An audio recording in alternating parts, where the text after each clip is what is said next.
Tere, head vaatajad! Taas on Kirkuse kiituseks saade ja täna me pöörame oma pilgud Ruti raamatusse.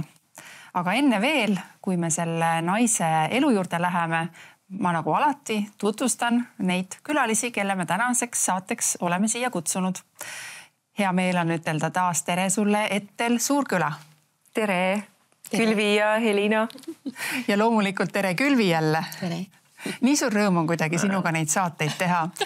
Aitäh, et sa inspireerid ja mul Külvi on hoopis sulle praegu nagu küsimus, et kuidas sina Ruti puhul näed sarnasust endaga? Endaga?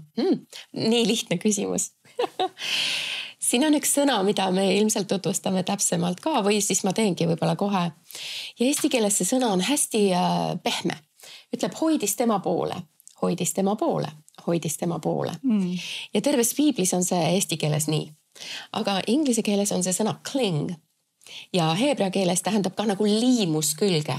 Nagu haakus külge. Hoidis ja ei lasknud mitte millelgi nagu endale vahele ja selle vahele tulla. Ja seda sama sõna kasutab Jumala sõnaga seal, kus ta ütleb, et ja kogu oma südamest sa pead nagu teenima ja hoidma oma Jumala poole. Et see on tegelikult väga väeline sõna ja Ruti raamatus üksi on seda vähemalt 3, võib-olla rohkem, ma ei lugenud, aga 3 ma tean täpselt, kus see on. Nii et, ja ma arvan, et minus on sarnasust, et ma ei arva, et mul on mingi ülim hiilgav taust üheski küsimuses ja suurt tarkust või midagi. Aga kui ma tunnen ära selle, kus issand liigub, siis ma tahaks väga sinna liimuda ja kleepuda ja jõuliselt sellest alati kinni hoida. Amen. Aitäh, see oli hea küsimus. Jaa, Ettel, sina oled pastor ja teenid ühte väga armsat Ridala baptisti kogudust. Olen seal ise ka käinud teenistustel ja tõesti pean ütlema, et seal on selline hästi soe, kodune, armastav õhkkond. On näha, et sa oled koos oma abikaasaga küll osanud luua sellise tõeliselt sooja Jumala armastuse keskkonna. Ja ma kuulsin ka seda, et sa oled Rutist jutlustanud viimasel ajal päris mitmel korral. Kuidas see Rutt sind on inspireerinud kõige rohkem, kui sa nüüd peaksid selle oma kogu selle uurimustöö võtma kokku ühte märksõnasse? Aitäh, et te mulle üldse usaldasite sellise naise nagu Rutt ja Noomi. Ma võtsin ikkagi nad nagu koos vastu. Ja kui neid lugema hakata ja neid uurima hakata, siis ma läksin ise sellest nii tuld täis ja nii põnevusse, et siis kui ma pühapäeval kirikusse koguduse ette lähen, siis ma ütlesin, ma pean sellest teile rääkima, sest see on niivõrd põnev. Ja põnev on ta sellepärast, et meie teame seoseid, meie teame lugusid, kes kelle vanaema ja vanaema ja isa ja nii edasi on. Me teame kogu lugu, aga kui sa lihtsalt loed, Ruti raamat on lühike. 1, 2, 3, 4 lehekülge, 4 peatükki. Ja kui sa lihtsalt ta loed läbi, võtmata neid seoseid, siis ta tundub ka ilus lugu. Aga need seosed annavad tohutult palju ja see oli minu jaoks nii aukartust äratav, millisesse suguvõssa tegelikult Rutt jõuab ja kelleks ta jõuab. Tegelikult Ruti raamat räägib Jeesusest. Ja siis ma mõtlesin, et kui ma Matteuse evangeeliumit alustan, siis ma loen ju tegelikult Boasel Rutiga sündis Obed. Ja Obed ja siis Obedile Iisai ja Iisaile kuningas Taavet. Ja tegelikult kuni Taavetini, eks ju, 14 põlve, 14 ja siis tuleb Jeesus, kuningas Jeesus sellisest suguvõsast. Me loeme seda, see on kuninglik raamat, see on kuningannalik raamat tegelikult ja igatpidi, kui ma olen mõelnud vahel, millest on tulnud välja meie muinasjutud, need ei ole üldse muinasjutud, et Tuhkatriinust saab kuninganna. Et mul on selline tunne, nad iga kord, nad röövivad meie armast Jumala sõna ja nad saavad siit need inspiratsioonid. Ja minu jaoks on see tõesti, see on nii põnev, kuidas Jumal seob ju, ta teab lõppu ennem, kui algand on midagi veel. Meie oleme, Rutt on ja mis siin kõik see algus juba, kuidas nad välja lähevad ja tegelikult ma tõesti süvenesin ka sellesse. Ruti raamatu algus on kohtumõistjate raamatu lõpp. Ja lõpp on täpselt selline, millest me võime tänapäeval ka rääkida, et iga mees tegi, mis tema enese silmis õige on. Kus sa võtad, mis on õige? Mina tean, see on minu oma tõde, minu õigus, minu tõde on minul. Ja pole aimugi, et mis on tegelikult maa ja taeva looja õigus. Milline on tema nägemine? Ta teab lõppu ennem algust, ta teab kogu lugu, ta teab, kuhu ta sind paigutab, kuhu ta paneb seda terakest noppima, kes sellel ajal viskab pilgu sulle ja vaatab appi, keegi teeb oma tööd sellise nagu innuga ja sellega, et ta saaks ise toidetud, et ta saaks toidetud. Et vot see tohutu sidusus, siin on nii palju seotud inimesi ja kõige selle taga on kogu aeg Jumala käsi. Ometigi Ruti raamatus ei ole mitte ühtegi kirja kohta ja issand ütles nõnda või Jumal ütles nii. Ometigi Jumala suur käsi käib kogu aeg, ta juhatab, juhib ja tema plaan on niivõrd ilus ja nii täiuslik. Ja selles kõiges ma jõudsin oma eluni ja mõtlen 35 aastat abielu, kus see alguse sai, miks ma valisin selle koha Ida-Virumaalt Läänemaale, mis on sellest kõik saanud. Tagantjärgi ma ütlen, Jumal, sa teadsid seda algusest peale, et sellest tuleb nii täiuslik, nii imeline elu. Sina teadsid, Jumal, sellepärast ma olen nagu nii põnevil Rutist. Aga nüüd me peame minema algusesse, sa mainisid Noomit, et kuidas Noomi on Rutiga seotud ja see algus ei olnud sugugi nii ilus ju. Ja, algus on nii, et tegelikult ja neil päevil, kui kohtumõistjad mõistsid kohut, juhtus. Jumala juures ei juhtu midagi, aga siin ütleb juhtus, et nälg oli maal ja siis läks üks mees Betlemmast Juudamaalt, et võõrana elada Moabi väljadel, tema ja ta naine ja 2 poega. Ja selle mehe nimi oli siis Elimelek ja naine oli tal Noomi ja 2 poja nimed, keda siin korraks vaid nimetatakse, oli Mahlon ja Kiljon. Ja nad olid Betlemmast Juudamaalt, aga nad tulid sealt ära ja nad läksid tagasi Moabi väljadele. Ja miks? Mind kõnetas see, nad lähevad ära sellepärast, et nad näevad see Betlemm Efrata, eluleib, leivakoda, seal sünnib meie Jeesus Kristus. Nad lähevad sealt minema. Kas ikkagi see mees, Elimelek, sai Jumalalt välja läkituse? Siin sa ellu ei jää. Mine Moabi väljadele, mine sinna, seal on praegu süüa küll, mine sinna.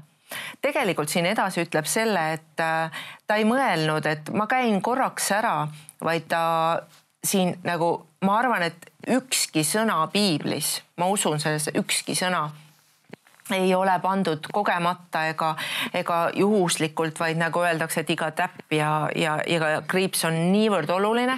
Ja siin ta on öelnud, et nad läksid sinna Juudamaalt ja nad jäid sinna. 10 aastaks. Nad jäid sinna. No tegelikult võib-olla, kui Elimelek oleks elanud, võib-olla nad oleks kogu oma elu sinna üles ehitanud. Ja selles mõttes ma mõtlesin, see on hästi tõsine asi, et kui ma tunnen elus ka võib-olla kõrbe perioodi ka usulises ja vaimses sellises olemises, kas ma lähen otsima, et kuskil ikkagi vist äkki on midagi veel, kuskil on midagi paremat veel. Sa lähed leivakojast ära, sa lähed sealt ära, kus on tegelikult eluleib, kellest ma söön, kellest ma joon, kellest ma saan toitu. Ma lähen sealt ära ja ta läks ära ja mõtlemata, ma ei tea, kas ta jõudis mõelda, ta võtab sellised pojad kaasa, kellel veel ei ole, ma ei tea, kas neil oli naisevõtu aeg käes, aga igastahes need pojad võtsid sellel ajal seal omale naised. Kui sa oled sellises paigas, kui sa oled Jumala ligiolus juba ja siis sa lähed oma perega sinna, kus sa tead, et su lastel ei ole mitte kedagi võtta sellest samast Jumala vaimust juhitud abikaasasid. siis see mees muutis nii oma poegade elu, oma naise elu, oma miniate elu, aga Jumal, nii nagu Jumal teeb, ta saab pöörata siiski heaks, olgugi, et siin oli kannatajaid, siin oli lausa mitte tagasi tulijaid enam. Et ühtpidi Elimelek arvas, et ma lähen sinna, kus ma jään ellu. Minul tuli kohe Uue Testamendi kirjakoht, kes oma elu arvab hoidvat. See kaotab selle, kes oma elu kaotab minu pärast. Kui ta oleks jäänud sinna ja surnud koos oma Jumalaga, on ju selles mõttes, et ma olen Jumalas ja ma suren siin Betlemmas, siis ma olen ikka võitja. Aga ma lähen Moabi väljadele, kus on ebajumala kummardamine, kus on see, kus tegelikult tema rahvas oli välja tõmmatud, tulge ära sealt. Just, jah. Nii, ja ta läheb sinna tagasi ja tahab seal ehitada omale elu üles ja ta kaotab elu. Keegi pole öelnud, miks Elimelek suri. Aga ta suri. Ja miks ta pojad surid? Ei ole öeldud, et nad jäid haigeks või tuli mingisugune see. Igatahes see lugu lõppes nii, et see, mida ma arvan, Elimelek oma peas arvas, et ma põgenen sealt, kus on nälg ja lähen nagu oma silmavaate järgi paremasse kohta, siis ma ütlen, et see on väga-väga hoiatav Eesti rahvale samamoodi, igale meie Eesti inimesele, kui ma lähen sinna, kuhu Jumal mind ei ole saatnud ja ma arvan, et seal ma teenin paremini, seal on mul parem olla ilma Jumalata, siis tegelikult ma kaotan oma elu. Ja muide, Elimeleki nimi on ju Jumal on kuningas. Ja. Et natuke irooniline, aga poegade nimed huvitav. Mahlon tähendab hävingut või raiskamist. Ja Kiljon on haigus või nõrkus. Et selles mõttes on huvitav, et kas nimedest üldse ma natukene uurisin. Piiblis need nimed tegelikult enamasti on ikkagi antud sünni poolt. Et seda ei ole, et pannakse lihtsalt loo pärast teine nimi inimesele. Sõnamänge tehakse küll, aga ütleme ikkagi niimoodi 90% nimesid ikkagi on täpselt niimoodi, nagu on öeldud. Nii et võib ka juhtuda, et võib-olla need pojad olid, üks võib-olla nõudis vara taga ja tahtis paremat elujälge, täpselt nagu täna minnakse Eestimaalt võib-olla üle piiri selleks, et paremat raha. Või siis oli ka tervisehädad juba, et nad mõlemad surid ära. Ühel oli ühtepidi ja teisel oli teistpidi, eks ju. Huvitav Orpa nimi, kuna me nimedest räägime, on see, kes pöördub ära. Või siis kaelatagune. See, kes pöördub. Nagu ohtlik on see, et keegi ei teadnud ju ennem, eks, et sündides, et Orpa pöördub oma ämmast ära, valib teistsuguse tee, eks. Just. Siis on ohtlik küll, millised nimed me oma lastele paneme. Ja Ruti enda nimi on siis nagu ustav kaaslane. Kuigi ma arvan, et me täna anname oma lastele nimed, mõtlemata seda, et me anname sinna taga, me anname Jumala õnnistuse oma lastele kaasa, et see nimi ei juhiks teda, vaid Jumal oma õnnistusega juhiks meie lapsi. Aga me näeme siiski Heebrea maailmas seda, et igal asjal on tähendus, iga sõna on oluline, iga täht on oluline, iga number on oluline. Ja tegelikult, kui me nii vaatame, siis iga Jumala sõna ei ole ka ju mingi tühine asi. Jumal ei ütle mitte ühtegi asja lihtsalt niisama nalja pärast ja olles nagu tema näokandjad või tema aukandjad, peaksime meie suhtuma ka kõikidesse asjadesse, mida me ütleme, mida me nimetame väga vastutusrikkalt. Ja ma arvan, et tasub tähele panna küll neid nimesid, mis piiblis on, et need ei ole niisama lihtsalt meie lõbuks, et on huvitav lugeda, vaid Jumal on teadnud, kuidas need asjad lähevad.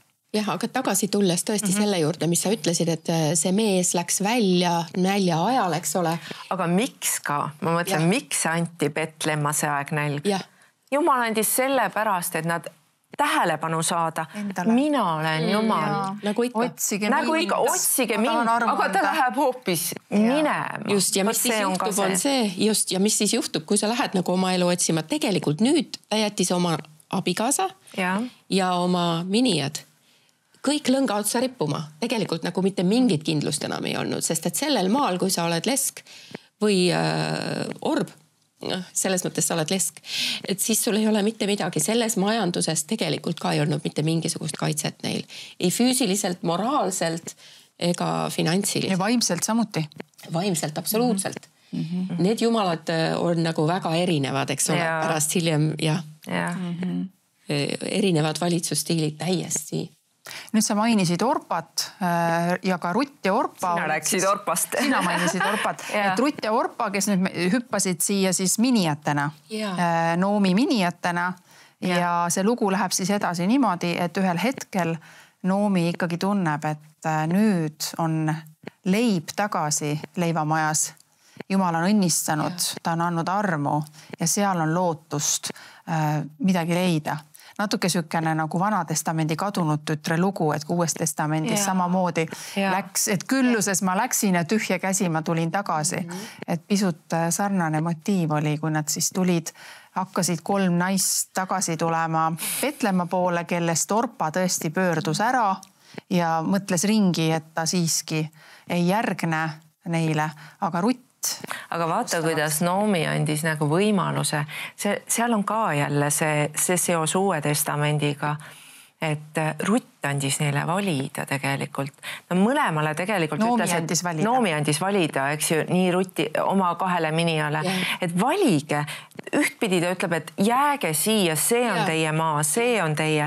Aga teistpidi ta nägi, kui väga Rutt tahtis ja hoidis tast kinni. Sest Rutt koges midagi oma, ma arvan, sellel ajal, kui veel Rutt või Noomi ja Elimelek veel koos elasid. Ma arvan, ta mõistis, et midagi on teistsugust tema ämmas. Ja midagi selliselt tõmbas, ütles, et ükskõik mida, kuhu sina lähed, tulen mina. Ja ta isegi oli õppinud ikkagi. Mina küll lugesin välja siin, ta oli õppinud lugema, milline on Noomi Jumal. Ta oli õppinud tundma seda ja ta sai aru, et see on parem kui tema ebajumalad. Ja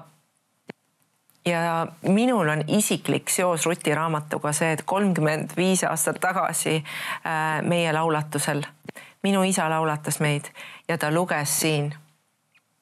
Iga kord, kui ma seda hetke pilti, sellel ajal olid enam-vähem kõik mustvalged pildid, aga mu pisarad voolavad seal ja ta luges selle kirjakoha Ruti raamatust 17. salmist, kus sina sured, seal tahan ka mina surra. Ja sinna maetagu mindki, issand tehku minuga ükskõik mida, ainult surm lahutagu mind ja sind. Ja ennem seda veel on, et just see pool, et ära ütle, sest kuhu sina lähed, sinna lähen ka mina ja kuhu sina jääd, sinna jään minagi. Sinu rahvas on nüüd minu rahvas ja sinu Jumal on nüüd minu Jumal. Mis on verelepingu keel täiesti otsast lõpuni. See on, mida sa vannud, kui sa jääd igavesti kellegagi. Ja mina esitasin selle koha peal küsimuse, et mis see oli, mida ta nägi siis meie Jumalas. Ja sa mõtled, et Moabi Jumal oli tegelikult panteon, jälle seal oli palju jumalaid, igasugused loodusjõud ja kõik. Aga mis on erinev ja isegi täna meil tasuks vist endale ikkagi meenutada, sest et selle maailma valitseja on ju nende samade asjade esindaja. Ta valitseb hirmuga, ta valitseb sellega, et sul ei ole viljakust või sul ei ole süüa või sul ei ole raha või sul ei ole õnne, kui sa ei tee seda, teist ja kolmandat. Ja Chemos oli siis nagu Jumal Moabis, kes nõudis mitte ainult toidu ja muid selliseid rahalisi, vaid ikkagi ka laste ohverdamist oma edu nimel, nagu et põletati lausa lapsi, eks ju. Et siis sa mõtled, et Rutt oli nii tark, kuigi ta ei olnud sündinud Iisraeli Jumala ligi, oli ta just täpselt selles abielus või selles suhtumine nii palju, kui ta kõrvad oli kuulnud. Ta sai aru, et ei, ma jätan oma maja jumalad, oma rahva jumalad ja ma lähen kuhu iganes, et selle Jumala valitsuse ja hõlma alla minna. Jah, et tegelikult ta oli valmis kõigest muust loobuma, aga ta jäi nii tugevasti Noomi külge. Midagi oli Noomis tema ämmas niivõrd sellist atraktiivset tema jaoks, et see vaimselt ka tahtis siduda kohe. Ta oli nõus ütlema oma minevikust lahti. Ega me ei teagi, kes olid tema vanemad, mis oli tema minevik, aga see oli tema turva. See oli lähem kui tema õde Orpa talle, oli tema ämm. Ja. Aga Orpa pöörab ümber, eks ju. Orpa algul ütleb küll, et läheb ka aga mingil hetkel siis teisel korral, kui Naomi peatub ja ütleb, et kuulge, nüüd ikka minge ära. Et aitab küll, oli tore mõte, aga mõelge tõsiselt, teil on siin rohkem turvatunnet. Te kuulute nagu siia. Ja juhtub siis, et ikkagi Rutt jälle haarab kinni ja ütleb, mina ei lähe mitte kuskile. Ja nüüd edasi rutates nad siis tulevadki tagasi. Naomi on üdini kurb ja õnnetu. Tõenäoliselt, just nagu ärge kutsuge mind enam nii õnnelik, eks ole, vaid kutsuge mind parem Mara, eks ju, kibe. Jumal on just nagu mind kohelnud selliselt. Aga ma arvan, et kui nad ära läksid, nad seda maad ära ei müünud. Neil jäi tegelikult ju see maa tagasi, aga lihtsalt see oli ilmselt rohtu kasvanud, see oli selline hüljatud koht. Sest nüüd pidi hakkama Boas seda lunastama, sest ta ütleb väga selgelt piibel siin. Lunasta see maa. Ehk siis seal oli ikkagi olemas see mingi pärand. Aga see pärand oli seal aastatega ilmselt unarusse jäetud. Et sellega ei olnud midagi teha nendel naistel. Ja Rutt läks siis korjama endale elatiseks lihtsalt vilja ja noppima viljakoristajate järelt. Ehk siis viljakoristaja oli ikkagi amet kui selline. No tegelikult oli, ja mina mõtlen ka seda, et neil ei olnud üldse, neil ei olnudki mitte midagi. Ta läheb tagasi, ta ütleb, et ma tulin Betlemast ära rikkana. Ma läksin välja siit rikkana, ma tulen tühje käsi tagasi. Mul ei ole enam mitte midagi, mul ei ole süüa ka. Ja võt tema kibedus ja tema see tohutu lein, sa oled matnud oma mehe ja 2 poega. Ma tean seda, sest minu ämm on matnud oma mehe, 2 poega, tütre mehe oma eluajal. Sa võid minna nii kibedaks ja see on nii valus, et sa tahad nagu kõigest loobuda ja sul ei ole enam nagu mõistlikku nagu sellist väljundit, et kuidas ma üldse edasi lähen. Ja siis on kingitud talle selline tegelikult imeline täis sellist hakkamist. Ta oli ka kaotanud oma mehe. Aga ta sai aru, kui ma nüüd jään koju ja ootama, siis me lihtsalt sureme koos oma ämmaga siin. Ja ta läheb sinna ühele põllule. Tema teadis Jumala seadust juba, sest Jumala seadus oli antud varem välja. Jumalik seadus oli nende põldude kohta. Ärge koristage lõpuni kõik ära. Jätke midagi vaesele ja võõramaalasele ka, eks ju? Jätke neile. Et tänapäeval, mis eestlane ütleb, ärge korjake kõiki marju ära, jätke midagi linnukestele ka. Eks tänapäeval on nagu loomad on tõstetud nagu natukene vahel nii, et jätame loomadele, aga tegelikult oleks vaja öelda, et tulge kõik, mul on nii palju, korjame koos mu aia täna aasta tühjaks, on ju, kõike on küll. Et tegelikult Rutt nagu teadis seda, et on võimalik kuskilt saada selliselt, et mitte nii, et ma lähen toidupanka ukse taha ja andke mulle suhkur, sool, need, andke siia. Ei, seal oli niimoodi, see oli see, et Rutt teadis, ma pean hakkama oma kätega tööd tegema.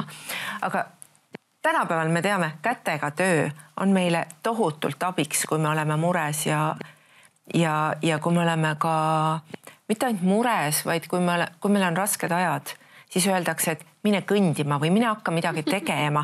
See on ju selline teraapia. Ja tema teadis, tal oli jõudu minna väike terahaaval korjata, et nad saaksid nendest teradest teha jahu ja sellest jahust tehti sellel ajal, eks ju, omale söök, see leib küpsetati sellest. Ja ta teadis, et ma hakkan terahaaval seda korjama. Ja siis ta ei mõtelnud üldse ainult endale. Tal oli kogu aeg see, ma pean korjama nii palju, ma pean nii palju tööd tegema, et mu ämm saaks ka söönuks. Et ta sai rahuldatud ja viis vee. Aga Boas tuleb siis ja märkab teda seal, eks ole. Et hakkame Boast rääkima. Ja aeg jookseb, me nüüd jõudma Boaseni. Vau. Kes on Boas siis? See oli üks jumalakartlik mees. Mina leidsin selle ja jõudsin sinna maani sellepärast, et ta ütleb, et ja Naomil oli ta mehe sugulane, jõukas mees oli Meeleki suguvõsast, Boas nimi. Ta oli mees, kes ei läinud nälja hädal ära. ja ma sain aru, et Jumal õnnistas teda, sest ta oli jõukas mees ikka veel. Kui ütles Noomi, et tema oli rikas siis, kui ta ära läks, aga Boas pidas vastu nälja ajale ja ta on ikka veel ja tal on kõike küll, ta ei ole kibestunud, ta ei ole kooner, et ütleks, et kõik on minu, ma ei anna kellegile siit, vaid Boas on mees, kes oskab näha, kellel oli tõesti jumalik silmavaade.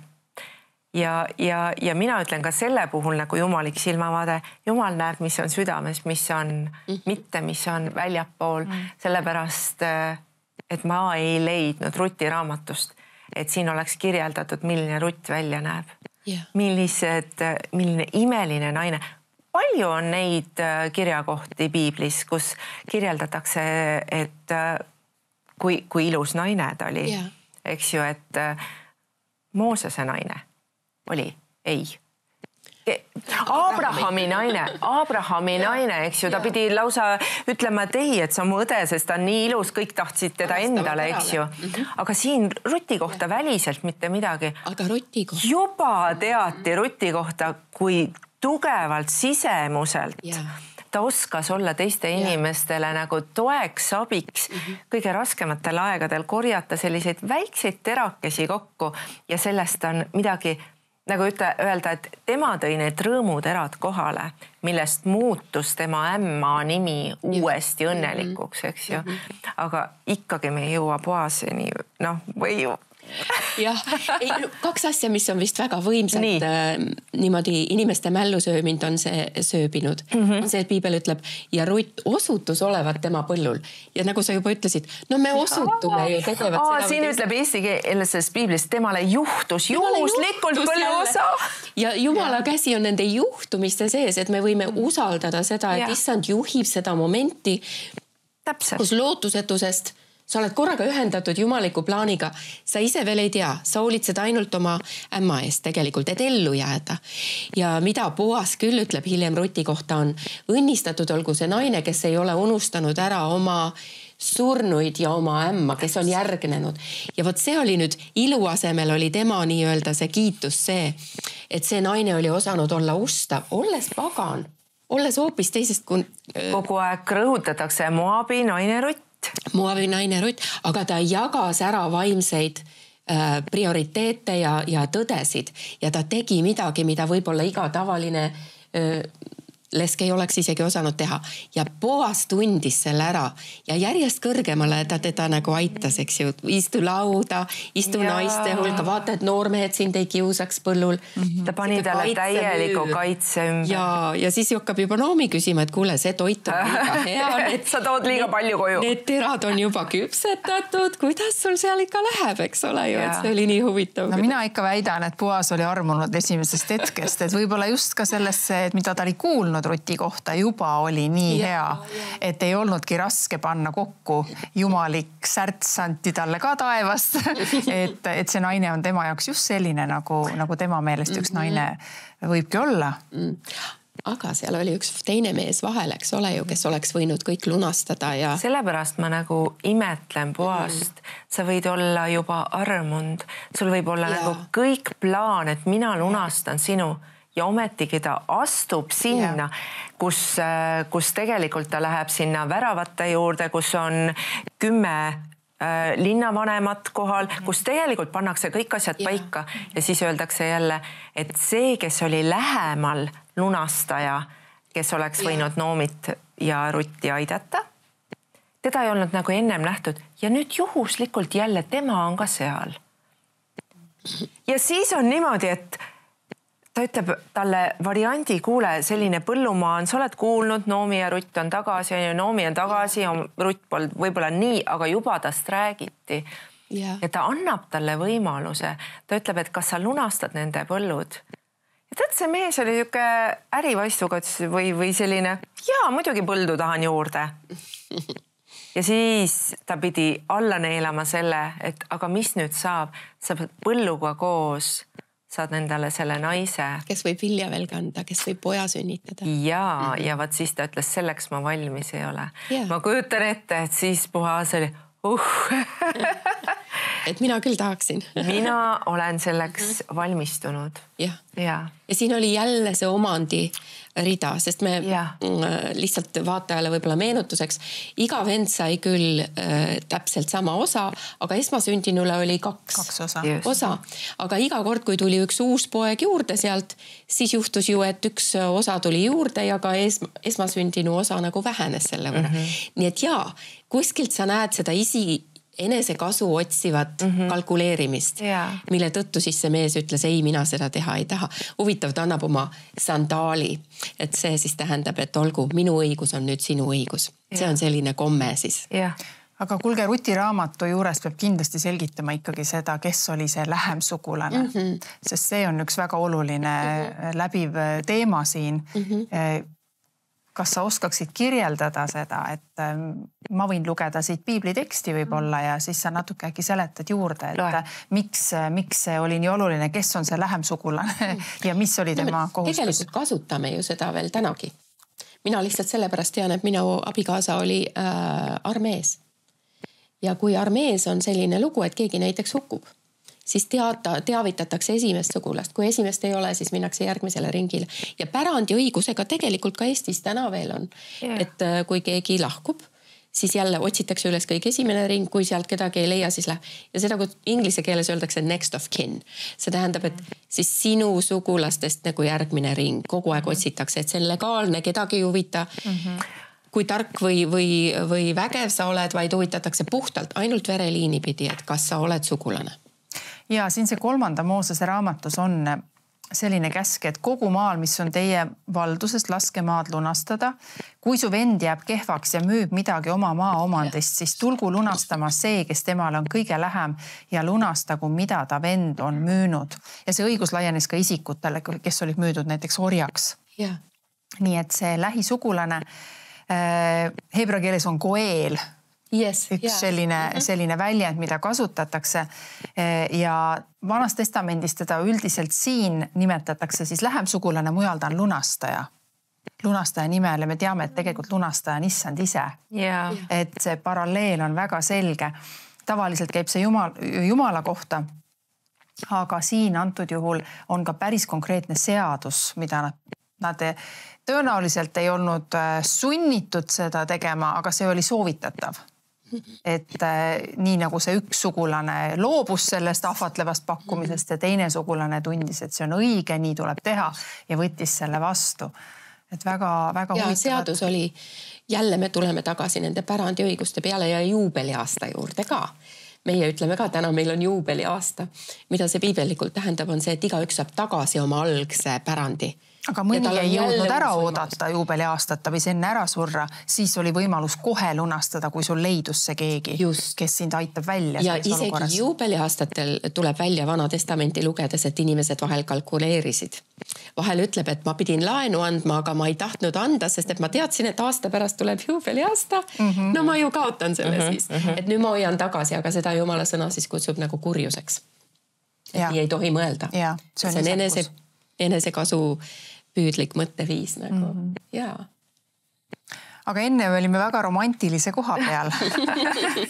Et kui siis see nii-öelda veel lähem sugulane loobus sellest, et põld oleks olnud tore, aga naine sinna juurde oleks olnud liiga palju. Võib-olla tal oli oma naine ja ta ei soovinud enam, eks ju, seada ohtu oma poegade pärandit, siis Boas ja Rutt abiellusid.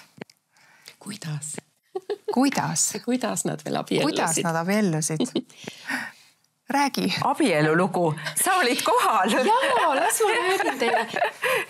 Naomi küsib, et kuulge, et kuidas sul ikka selle toiduga nii hästi on ja siis Rutt räägib enda poolest ja siis ühel päeval, kui on viljalõikuse pidu tähendab seda, et pidu on nii suur, et siis ikka natuke tipsutati juba ka.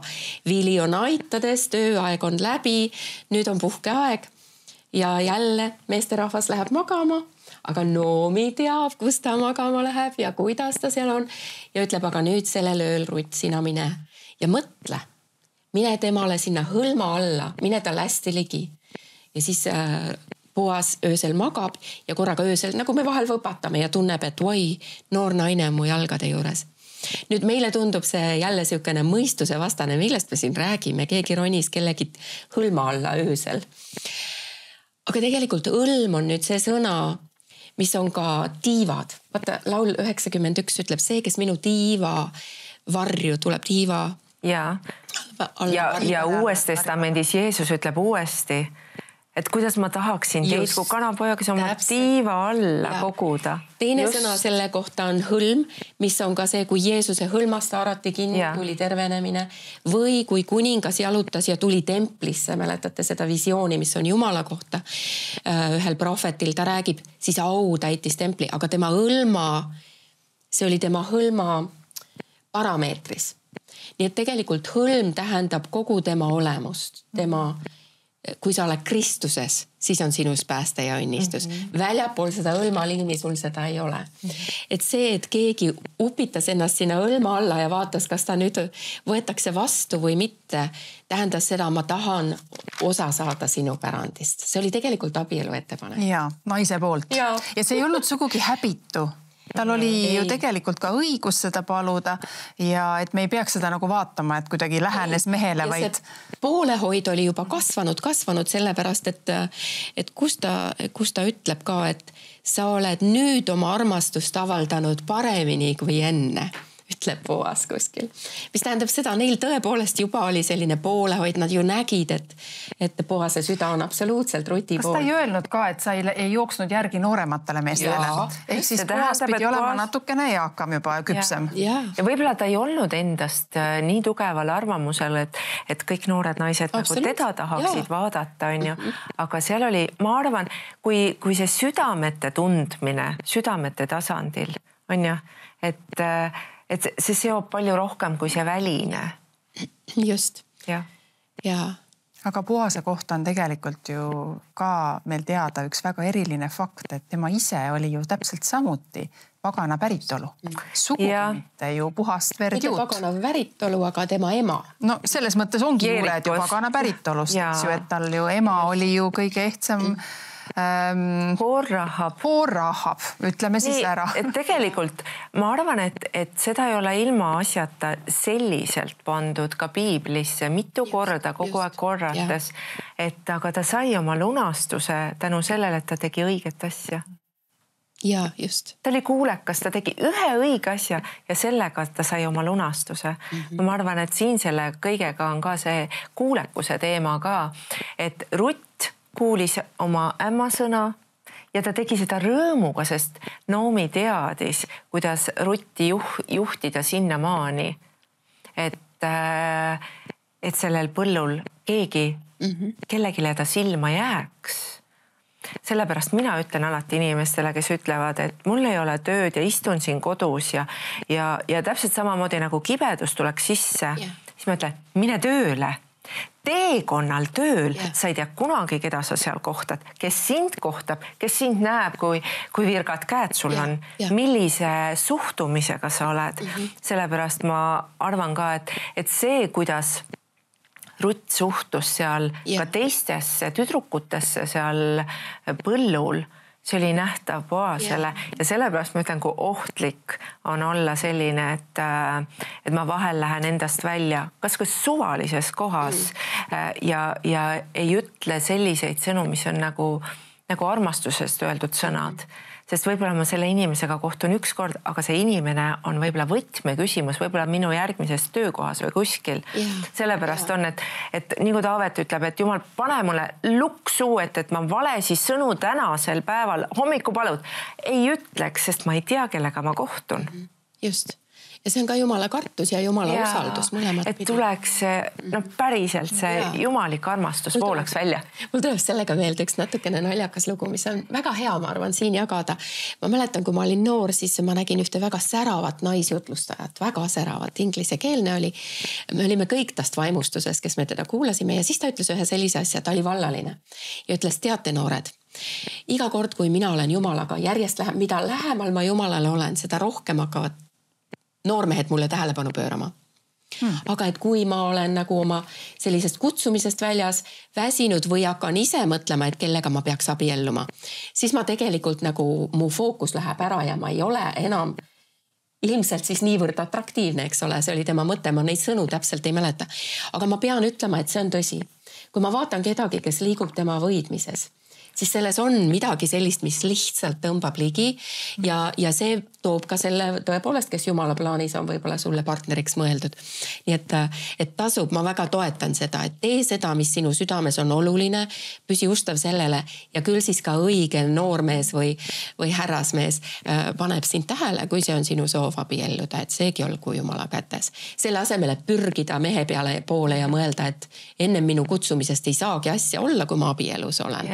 Et see käib nagu tegelikult Jumala esimesena ja siis tulevad muud asjad järele. Aga siis nad tõepoolest abiellusid ja minu meelest huvitav oli see ka, milline õnnistus talle ikkagi anti, et see oli täiesti messiaanlik õnnistus, eks ole ju. Ma võib-olla loen selle kergelt ette, see on 4:11-12. Ja kogu rahvas, kes oli väravais, samuti vanemad ütlesid, me oleme tunnistajad. Issand, tehku see naine, kes tuleb su kotta, siis see oli Boasile öeldud, Raaheli ja Lea sarnaseks, kes mõlemad ehitasid Iisraeli koja. Tee vägevaid tegusid Efratas, tee oma nimi kuulsaks Betlemmas ja siis saagub Peretsi ja su sugu saagub Peretsi soo sarnaseks, kelle Taamar sünnitas. See on ka väga skandaalne lugu, kui sa mõtled, eks ole. Aga kelle ta sünnitas Juudale, seemnest, mille issand sulle annab, sellest noorikust. Et ma ikka mõtlen, et Noomi, kui ta võttis lõpuks Ruti kaasa, siis võib-olla see oli tema südamepalve.